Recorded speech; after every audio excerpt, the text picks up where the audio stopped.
Maritime Search and Rescue, or MARSAR. The Philippine Coast Guard, in accordance with the Convention of Safety of Life and Sea, or SOLAS, is the National Maritime Search and Rescue Service of the country, and Coast Guard, by the virtue of the current function of facilities, serves and the coordination centers of all search of rescue operation.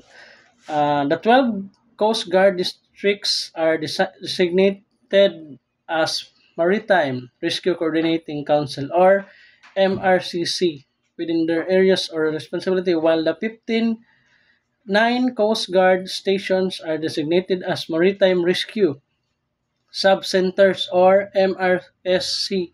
The detachments under the station are designated as SAR units.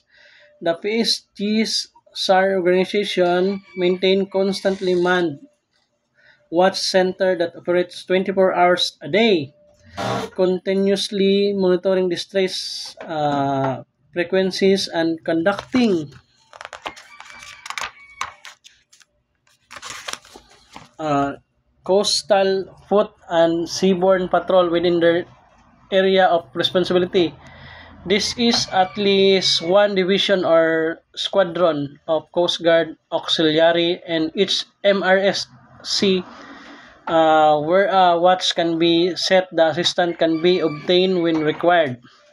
Likewise, at least one deployable response team composed a special operation group, medical team, or K9, and rescue swimmers is organized of each Coast Guard District, or MRCC, which can be dispatched immediately to any maritime and land-based search and rescue operation.